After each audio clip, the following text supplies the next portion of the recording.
Bonjour à tous, on est samedi 17 avril, il est 6h30 et comme ça vous a beaucoup plu la semaine dernière, je vais vous refaire une analyse du Bitcoin et des marchés financiers en général.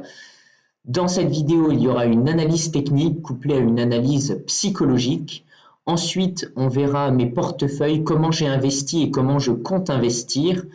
Et on finira par les différents projets qui ont marqué cette semaine et qui me tiennent à cœur.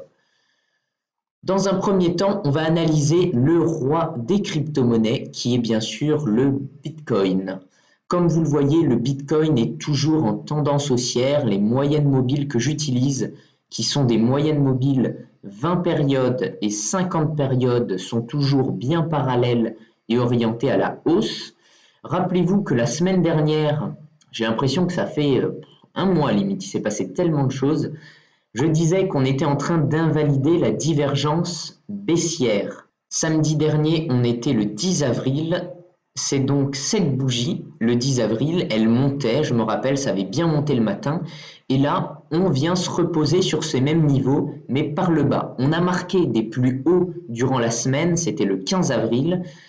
C'est donc très bon signe puisque ça montre que la tendance haussière est toujours présente.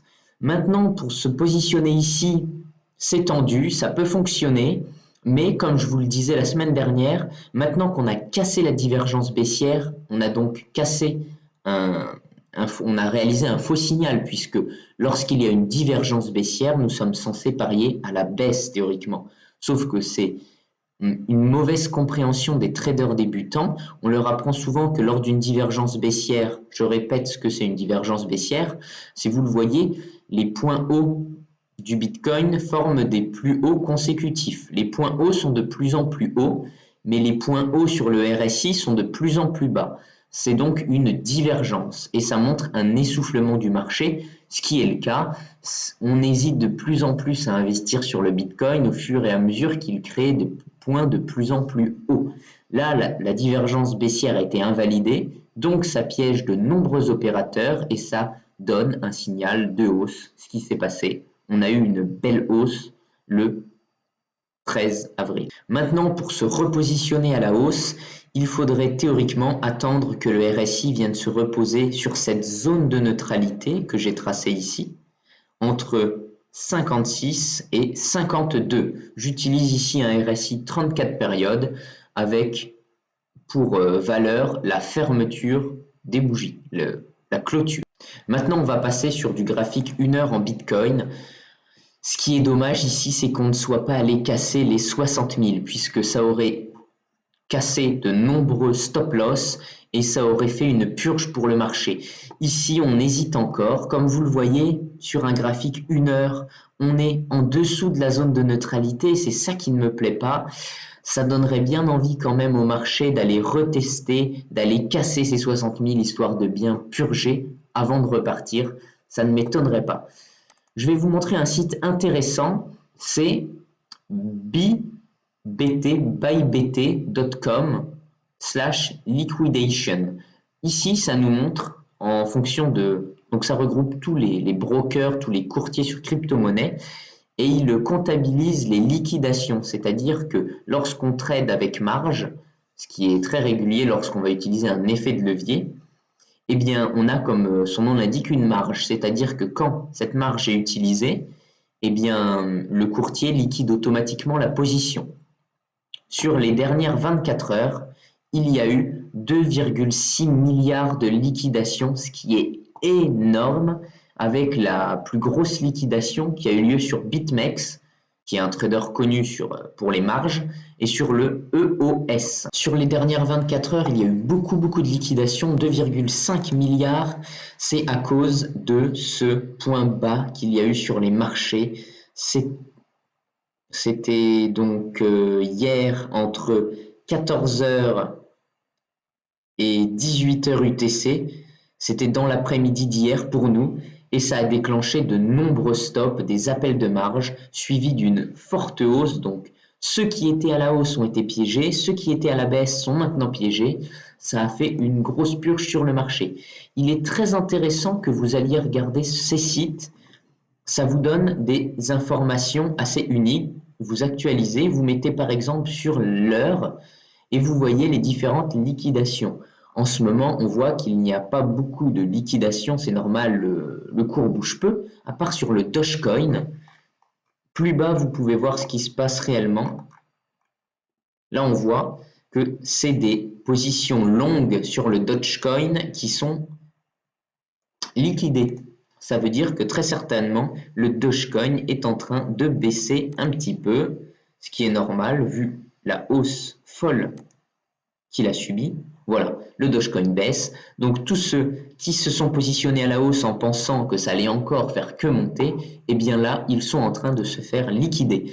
Et ça donne une information assez utile puisque lorsque vous avez une grosse liquidation sur un actif, cela signifie qu'il va avoir une forte reprise à la hausse. Par exemple, on a eu une grosse liquidation sur le XRP il y a quelques jours.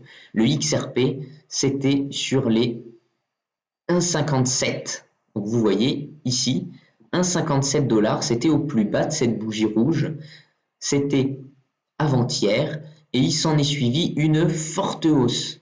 Nécessairement, quand on liquide 11 millions de positions, ça crée un mouvement haussier par la suite. Le fait de savoir qui est-ce qui se fait piéger sur les marchés, c'est toujours utile. Ça revient à utiliser l'analyse psychologique, comme je vais vous le montrer. Comme on le sait, en ce moment, il y a une convention entre les crypto-monnaies et les marchés financiers classiques, les indices et les crypto-monnaies se suivent. Par exemple, vous tapez FRA40 IG Market sur Google. Vous allez tomber sur le site d'IG Market. Je vous conseille d'aller voir puisque ça va vous permettre d'avoir la psychologie des opérateurs. On voit que le CAC 40 ne fait que monter. Comme le Bitcoin, bien que sur le Bitcoin, on ait eu une petite consolidation. On a 77% des clients qui sont positionnés à la baisse, alors que le CAC 40 ne fait que monter. Et on a une autre indication, c'est que 71% des comptes d'investisseurs particuliers perdent de l'argent.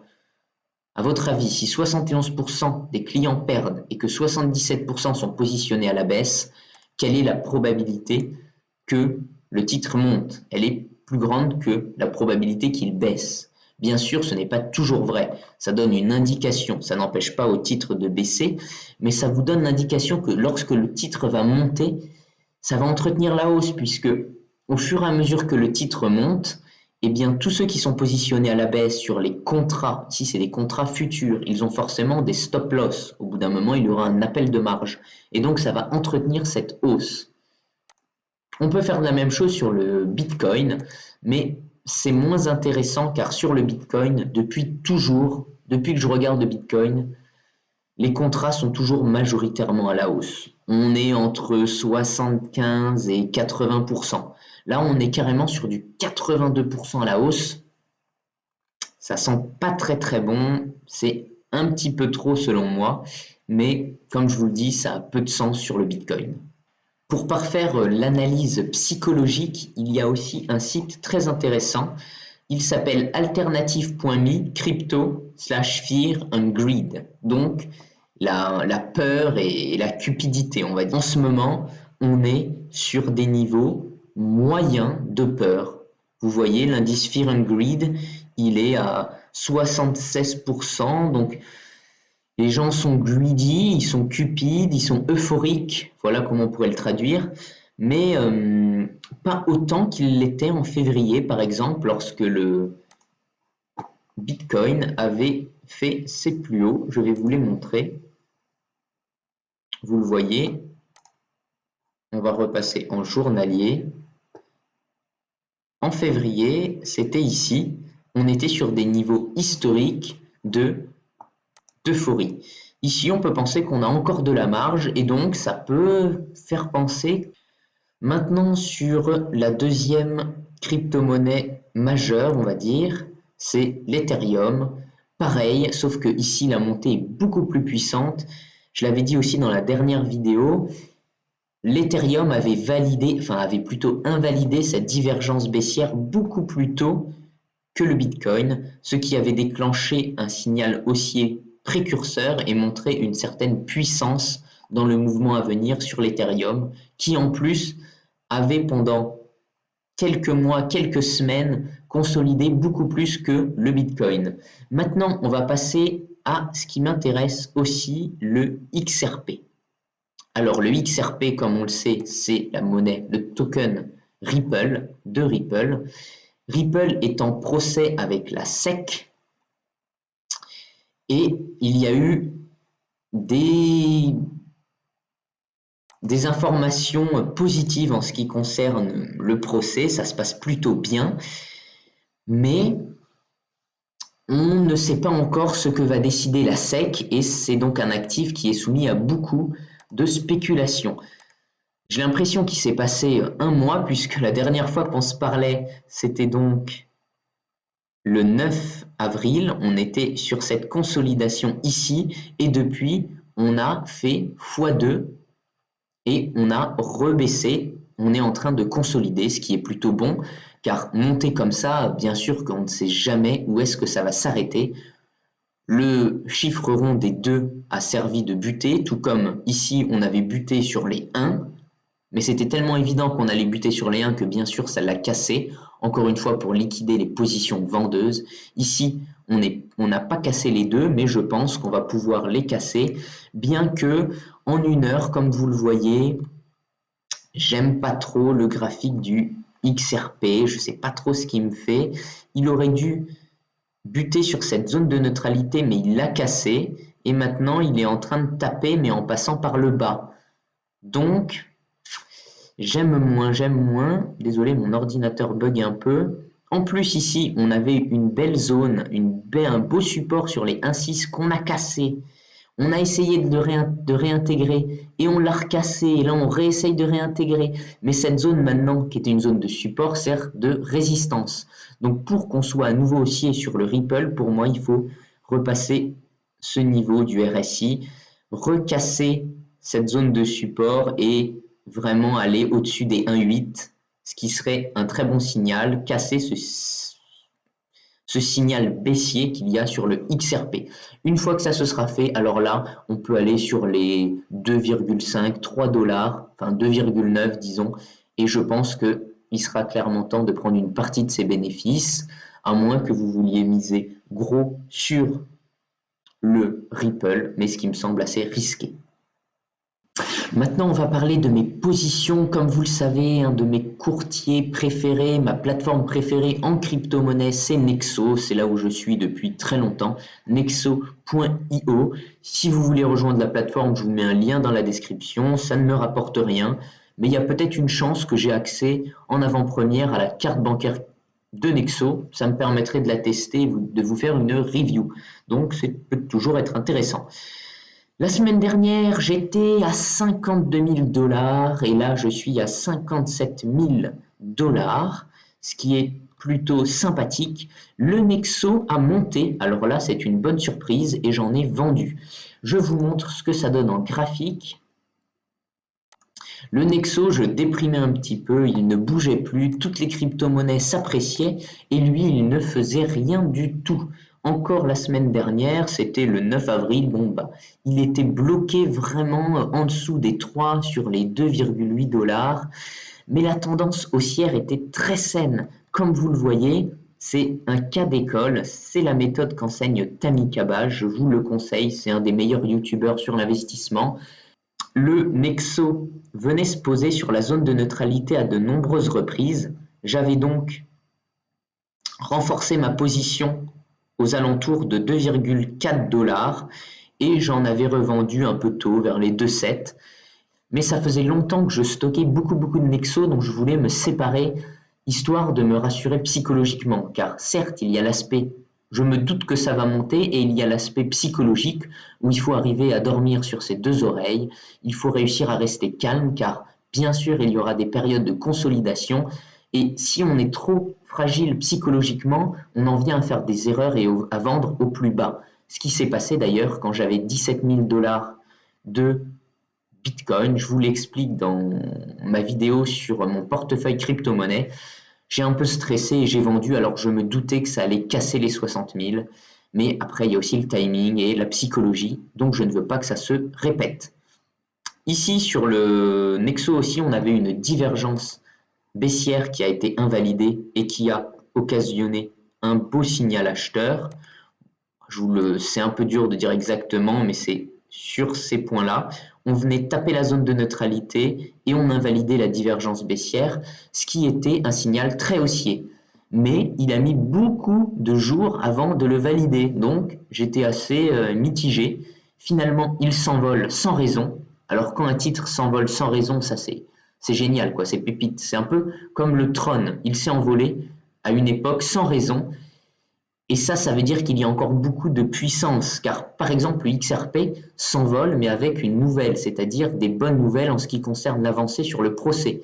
Il suffit maintenant qu'il y ait une mauvaise nouvelle ou une nouvelle mitigée et là les cours vont baisser fortement, alors que quand il n'y a pas de nouvelles, eh bien c'est ultra positif puisqu'on ne peut pas être déçu, à moins qu'il y ait vraiment une mauvaise nouvelle, mais même une nouvelle mitigée peut occasionner une hausse des cours. Ça, j'adore. C'est pour ça que j'aimerais me renforcer sur le Nexo, là où je l'aimais plus trop, le fait qu'il monte comme ça, plus que le Bitcoin, plus que les autres crypto-monnaies, est pour moi un signal intéressant après toute cette phase qu'on peut caractériser de phase d'accumulation. Voilà, on est dans les transactions. Comme vous le voyez, c'était le 15, c'était avant-hier à 5h30 du matin.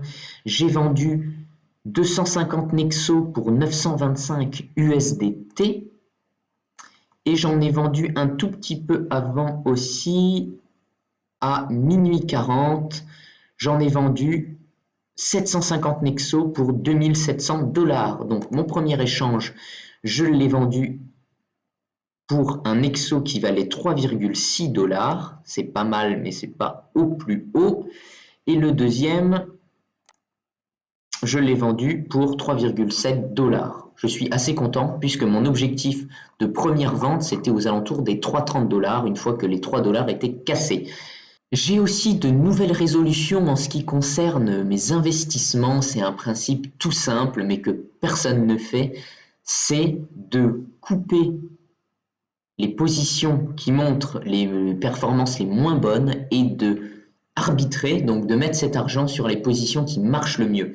Bien sûr, c'est contre-intuitif. La nature humaine veut qu'on achète ce qui vaut pas cher, donc plutôt vendre ce qui marche pour acheter ce qui ne marche pas, puisque ça nous paraît moins cher, ça nous paraît bon marché, et l'homme aime ce qui est bon marché, ce qui est gratuit. Et ce principe, cher à l'humain, est très très mauvais sur les marchés financiers. C'est pour ça d'ailleurs que la plupart des hommes perdent sur les marchés financiers. On n'est pas fait pour gagner. Notre nature humaine joue vraiment contre notre faveur. C'est pour ça que ce nouveau principe que j'ai eu beaucoup de mal à appliquer, je me suis d'ailleurs trompé sur le Tron, j'avais 2500 $ de Tron, de TRX, et vu qu'il avait beaucoup monté, je me suis dit, oh, vendons-le, vendons-le. Enfin, beaucoup monté, vous allez voir, hein, c'était très relatif. C'était ici. Je l'avais acheté ici. Maintenant, on voit même plus avec l'échelle. On a l'impression que je vous parle d'un truc qui bougeait pas, mais ici, ça bougeait beaucoup. Je l'avais acheté là et je l'avais revendu là, ce qui représentait déjà environ 30% de plus-value. Et qu'est-ce qui s'est passé? Il s'est complètement envolé. Et bien sûr, je n'étais plus dedans. J'en ai racheté, je ne me rappelle plus si c'était ici ou ici. Mais voilà, il faut faire très attention. Il faut plutôt garder ce qui marche et vendre ce qui ne marche pas. Et je l'ai appliqué hier lorsqu'il y a eu une forte correction. J'ai racheté du Litecoin qui marche très fort et un nouvel arrivant. Je n'y étais pas intéressé jusque-là, le Bitcoin Cash. Je vais vous en parler parce que je trouve ça très intéressant. En ce qui concerne le Litecoin, le LTC, je vais vous le mettre face à l'USDT. Qu'est-ce qui se passe sur le Litecoin? Comme vous le voyez, il ne fait que monter. J'en avais déjà acheté par là, vers les 100, 200, parce que j'aimais bien le Litecoin, mais sans réelle raison. Maintenant, je l'achète parce qu'il monte très fort et que j'arbitre sur ce qui marche le mieux. Pareil pour le Tron, j'en ai racheté. Attendez, je vais vous montrer plutôt le Litecoin, il faut le voir en heure parce que là, ça a peu de sens. Voilà, c'était hier, après la baisse, c'était sur ces points-là, vers les 275, j'en ai racheté et il se trouve que ça c'était une super plus-value. Pareil pour le Tron, ça a cassé et ça remonte vu que c'est en ce moment les cryptos phares. Et attention, avec ce genre de technique, il faut aller très vite car la crypto phare, ça peut changer. En ce moment, la crypto phare, c'est aussi le Bitcoin Cash. Pareil, j'en ai racheté là et j'ai fait une plus-value. Je vous montre ce que ça donne sur mon compte. Donc vous voyez, j'ai acheté 500 $ de Bitcoin Cash et 500 $ de Litecoin.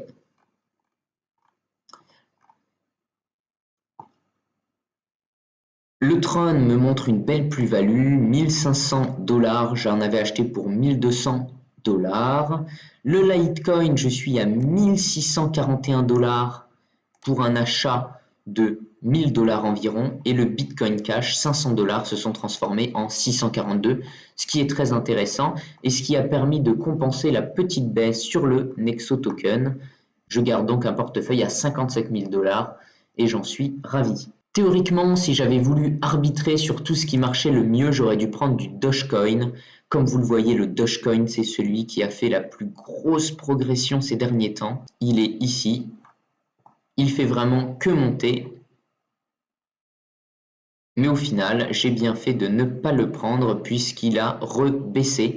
Je ne l'ai pas pris tout simplement parce qu'il n'était pas sur le site de Nexo et parce qu'il avait vraiment trop monté pour le coup. C'était un peu du n'importe quoi. Maintenant, parlons du projet du Bitcoin Cash. Je trouve ça intéressant. Je vais vous montrer aussi le Bitcoin Cash face au Bitcoin. C'est toujours intéressant d'étudier les crypto-monnaies face au Bitcoin. Donc BCH face au Bitcoin. La zone de neutralité, elle marche à la perfection ici. On était dans une tendance baissière depuis Mathusalem, depuis le 13 février 2020. Et comme vous le voyez, à chaque fois, il venait taper sur cette zone de neutralité aux alentours des 53. Je m'étais dit il y a quelques jours, vraiment, c'est à vérifier ça. On était sur ces niveaux, il tapait, mais on voyait que c'était en train de se retourner. C'était bizarre, c'était plus comme avant. Et là, il se trouve qu'il a explosé à la hausse. Malheureusement, si on avait voulu se positionner de manière intelligente, il aurait fallu qu'il fasse un pullback sur cette zone de neutralité, donc il vienne se reposer tout doucement pour se positionner. Là, il a complètement, littéralement explosé, donc c'est dur de se positionner. Pour un positionnement malin d'investisseur, il faudrait attendre qu'il revienne sur les 0,15, on va dire. Voilà, sur les 0,15, 0,015, ce serait un bon niveau d'entrée lorsqu'il fait un pullback sur sa zone de neutralité. Après, les mouvements sont tellement forts en crypto-monnaie qu'on peut se baser sur du 1 heure plutôt. Et là, on voit qu'en 1 heure, on avait des points d'entrée. Il est venu à la perfection toucher sa zone de neutralité le 13 avril à 22 heures. Et alors là, c'était magnifique. C'était hier, pendant le pullback. C'était là où je me suis positionné.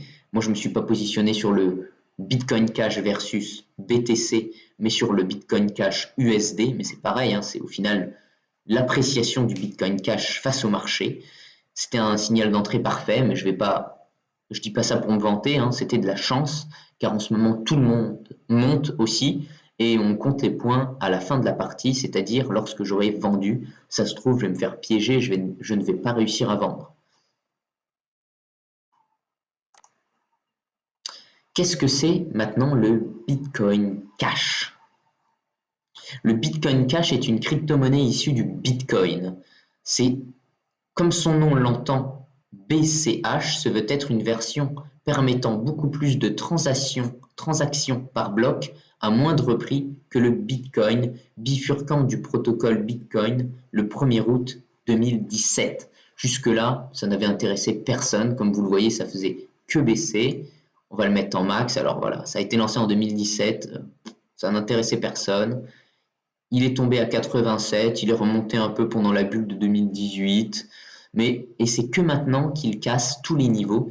Et c'est encore plus puissant. Quand un actif casse tout, c'est qu'il y a des raisons. Il y a des vraies raisons derrière. Et en plus, comme je vous le dis, il n'y a pas d'annonce. On va aller dans Actualité. Il n'y a pas d'annonce expliquant la hausse du Bitcoin Cash. Il y a de l'actualité disant « Ok, le Bitcoin Cash, il explose tous les niveaux », mais on ne sait pas pourquoi. Voilà, vous voyez, il n'y a aucune nouvelle, ce qui nous montre que le Bitcoin Cash peut aller encore loin, car à partir du moment où les nouvelles sont sorties, c'est tout de suite moins intéressant. Donc le Bitcoin Cash, il repose sur la technologie de base de données séquentielles et distribuées appelée blockchain, telle que fut décrite en 2008 par Satoshi Nakamoto. C'est donc du Bitcoin qui a bifurqué du protocole de base et qui permet plus d'échanges à moindre frais. Ok, bon bah en ce moment ils font tout ça.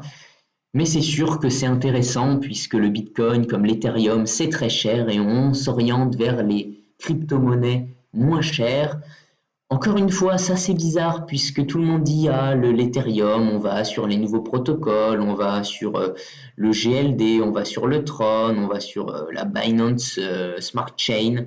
Et comme par hasard, à côté de ça, à côté de toutes ces nouvelles négatives, c'est pour ça que j'avais acheté d'ailleurs de l'Ethereum sur Nexo, comme on le voit ici. J'avais arbitré, je vous l'expliquais la semaine dernière, et ça a été d'ailleurs un super arbitrage. J'ai gagné environ 25%. C'est bizarre parce que malgré toutes ces nouvelles qu'on peut dire négatives pour l'Ethereum, eh bien lui, il invalidait sa divergence baissière, ce qui était un signal très haussier et il fait encore que monter. Donc, j'ai mis quand même des doutes sur toute cette histoire de la révolution du moins cher. Pour le coup, le Bitcoin Cash, ça semble être une révolution.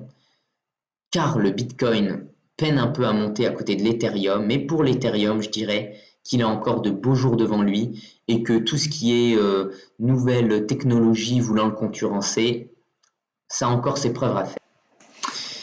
Maintenant, on revient sur HitBTC, qui est une plateforme que j'affectionne beaucoup, mais ce qui ne me plaît pas trop, c'est que sur Trustpilot et sur le net, il y a beaucoup d'avis négatifs de gens qui n'arrivent pas à retirer leurs fonds. Donc, il faudrait peut-être pas trop que j'en abuse, mais je la trouve vraiment géniale pour le trading. J'ai d'ailleurs fait une vidéo à ce sujet, car il y a un gros problème en ce moment, c'est de savoir quand vendre, puisque même moi, je deviens un peu euphorique. À chaque fois que ça monte, je me dis, ah, je veux vendre plus, je veux vendre plus haut, je veux vendre plus haut, je veux vendre plus haut. C'est un circuit de récompense sans fin, puisque je n'arrive plus à vendre. D'ailleurs, je me suis fait violence, je me suis dit, allez, je vends du Nexo Token, j'en avais besoin psychologiquement, et c'est très dur. Et sur le XRP, je me suis fait violence, sauf que, eh bien, au bout d'un moment, je m'étais dit, oh, je devrais vendre juste en dessous de 2, vers les 1,9. Il est monté à 1,95, je me suis dit, ah, c'est bon, j'avais raison, fallait pas vendre, et là, Raoum, il a baissé. Après, c'est normal, hein, on ne peut pas parier sur des actifs et vouloir que ça monte tout le temps. Mais psychologiquement, on le voudrait. Ce qui me fait dire que la tendance est toujours saine, c'est les volumes. Comme souvent sur les marchés financiers, il y a plusieurs données. C'est pas simple à interpréter. Mais normalement, dans une tendance haussière saine, il faut que les jambes haussières, il y ait des volumes plus importants que dans les consolidations. Exemple, ici, on monte, vous voyez les volumes qui augmentent. En dessous, c'est en dessous, hein, les volumes. On arrive ici, les volumes commencent à diminuer, ce qui montre un épuisement de la tendance haussière. En effet, ça se retourne. Là, sur cette jambe de retournement, on voit les volumes qui diminuent clairement. Pendant la phase de consolidation, ça diminue. Là, on recommence à partir à la hausse, ça augmente. Vous voyez, c'est faible, hein. Deuxième jambe haussière, pareil, augmentation des volumes. À la fin, les volumes se diminuent, ça montre un épuisement. Sur le point haut, volume excellent. Et pendant la consolidation, diminution des volumes. Dernière jambe haussière, pareil, augmentation des volumes. Et souvent, 1 à 2 bougies avant la fin, on a déjà un épuisement des volumes. Des volumes exceptionnels au point haut. Et ensuite, les volumes qui diminuent. On le voit encore mieux sur le graphique daily. Clairement, on voit que pendant la phase de hausse, les volumes sont importants, surtout le 12 avril, le 13 avril et le 14 avril, point le plus haut. Et là, on voit que pendant les phases de consolidation, on a des volumes moins importants, ce qui est très rassurant. Ça montre qu'il y a une possibilité en daily que le cours remonte. Je vais vous montrer maintenant ma position sur YouHodler, sur le Ripple. Voilà ma position sur YouHodler, sur le Ripple. C'est super, quand j'ai vu la vidéo de la semaine dernière, on n'était qu'à 4000 $, enfin 4000 € sur le Ripple. Là, on est à 8057, donc c'est sûr que c'est un peu le jour et la nuit. Mais ça fait mal quand je vois qu'à un moment, on est monté à 10 000. Voilà, voilà ma position sur le Ripple. J'ai 3284 XRP plus 2600 XRP en multi-hold, ce qui fait en gros 5800 XRP. Multi-hold, ça permet de spéculer sur les marchés financiers tout en gardant ces crypto-monnaies et ça permet de les multiplier. Ce que j'aime beaucoup avec YouHodler, bien qu'ils me prennent des frais mais faramineux, ils ont enlevé une grande partie de leurs frais de base, c'est-à-dire lorsque vous ouvrez le trade ou lorsque vous ouvrez le trade, c'est ça. Mais ils ont laissé un rollover, c'est-à-dire que toutes les heures vous payez 0,01%, ça encore, c'est que dalle. Ils l'ont bien baissé, avant c'était 0,1% je crois. Mais par contre, ce qui est fou, c'est les frais qu'ils te prennent lorsque tu génères une plus-value. Alors sur mes anciens trades, je ne sais pas si on peut le voir en détail, mais c'est fou. Ici, il y avait une origination fee parce qu'ils viennent de baisser leurs frais. Déjà, je payais 11 $ avant même d'avoir commencé. Le rollover, non, c'était toujours 0,01%, c'est vraiment rien. Quoique ça faisait quand même 21 $. Mais le profit share fee, alors ça tue. 10% des plus-values, ce qui fait 73 XRP. Ça fait très très mal, mais je me rappelais avoir payé plus pourtant.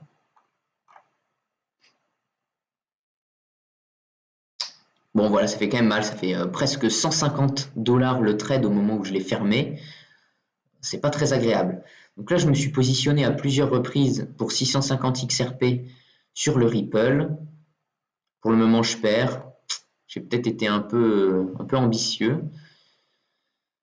Je suis un peu mitigé quand même sur le Ripple puisque, comme je vous le montrais graphiquement, c'est cette zone de neutralité. Là, il bute alors que les autres crypto-monnaies montent. Il y a des signaux un peu contradictoires, donc je suis pas serein, mais je tiens. Pourquoi j'ai ouvert plusieurs positions à 650 plutôt que d'ouvrir une seule position à 1500, 2000? C'est tout simplement parce qu'à chaque fois qu'on initie un multi-hold de 1000 $ ou plus, donc 650 XRP, ça fait plus de 1000 $, on gagne un ticket pour participer à un tirage au sort permettant de gagner une Tesla. Le tirage au sort aura lieu le 31 mai, donc on a jusqu'au 31 mai pour y participer. Et je trouve ça assez fun, j'aimerais bien gagner. Maintenant, revenons sur IBTC. J'étais en train de vous expliquer qu'on ne sait jamais quand vendre sur les marchés financiers et c'est ça le gros problème. J'ai fait une précédente vidéo où je t'explique une technique pour se forcer à vendre, même en étant très ambitieux. C'est d'utiliser un système de vente qui est disponible sur YouHodler, ça s'appelle le sell et c'est pas market, market ça veut dire au marché, limite ça veut dire à un prix fixé et scaled ça veut dire que tu vas donner la plage sur laquelle tu veux qu'on vende ta crypto-monnaie. Moi, j'ai dit que je voulais qu'on le vende entre 1,8 et 2,8 et qu'on fasse environ une centaine d'itérations. J'avais 550 XRP, donc j'ai tourné une vidéo sur ma chaîne si ça t'intéresse, et j'ai dit entre 1,8 et 2,8. Et tu vois, j'ai déjà commencé à vendre des XRP, je n'en ai plus que 446, j'ai déjà vendu une centaine de XRP, et ce qui est bien, c'est que ça te force à vendre, et j'ai mis un prix assez ambitieux, jusqu'à 2,8 $ le XRP. C'est bien, ça me permet de commencer à prendre mes profits. Il n'y a plus de côté émotionnel puisque c'est automatique. De lui-même, le robot fait les ventes et j'ai fait pareil sur le TRX et tu vois, ça marche très bien puisque le TRX marque de nouveau plus haut et à chaque fois, je vends un petit peu de mes TRX. J'avais à la base 5000, 5500 TRX, je n'en ai plus que 4000 et je vends le TRX de 0,18, j'avais commencé, ça devait être vers les 0,16 jusqu'à 2,8. Et voilà, je l'ai mis à un prix 0,28, très ambitieux aussi, ce qui me permet de prendre une grosse plus-value et de ne pas rater un potentiel mouvement haussier. Et bien sûr, si je vois que ça commence à buter, bon bah j'arrête le trade, je cancel, on peut le cancel et on peut vendre tout d'un coup. Voilà, j'espère que tu aimes cette technique de vente. Moi, je la trouve assez intéressante et je voulais te la partager. On pourrait faire ça par exemple, ça s'y prête à merveille, le Bitcoin Cash qui fait que monter, on ne sait jamais quand ça va s'arrêter. Eh bien, on pourrait mettre un ordre de vente progressif entre 1000 et 2000 par exemple. Pour finir, on va parler un petit peu de l'annonce de la semaine. C'était l'introduction en bourse de Coinbase. J'ai pu en acheter grâce à eToro, car j'avais cherché, au début je ne voyais que eToro qui listait Coinbase à l'achat. eToro, c'est un courtier que je ne conseille pas d'habitude puisque je sais que les frais sont très élevés. J'ai pas trop cherché sur la plateforme, là j'en ai pas vu a priori, mais je sais qu'il y en a des frais assez importants.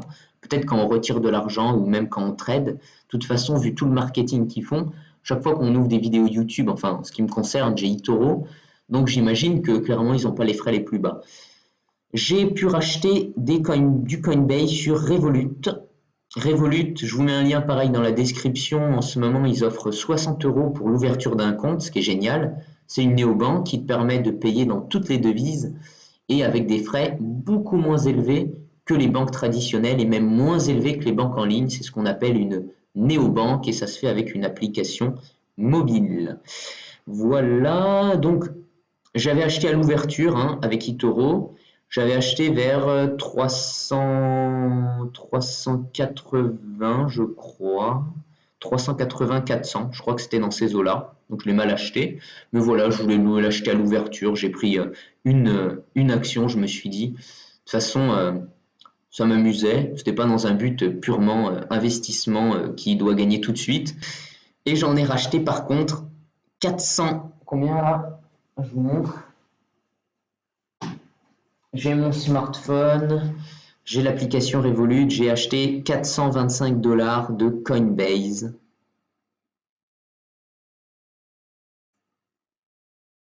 J'espère que vous allez voir.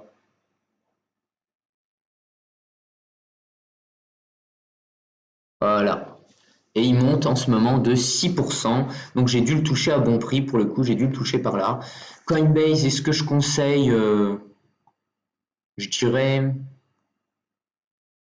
c'est un peu délicat maintenant que c'est remonté, mais je dirais oui parce que j'ai l'impression que tout le monde pense tellement que ça va baisser, à moins que je me trompe, peut-être que tout le monde pense que ça va monter, mais il y a des avis tellement pessimistes que je me dis, si ça explose, pourquoi pas? Après, c'est un truc qu'il faut garder pas longtemps, c'est à vendre en même temps que ces crypto-monnaies, car la bulle va exploser un jour ou l'autre. Mais tout le monde sait tellement que la bulle va exploser que j'ai l'impression que personne n'investit. Donc, ça peut être intéressant. Je vous le rappelle, je ne l'ai pas dit dans cette vidéo, mais je ne suis pas un conseiller financier. Ce que je dis n'engage que moi et il faut miser que ce que vous êtes prêt à perdre toujours. On finit ces nouvelles avec le projet Maillard et son token l'EGLD.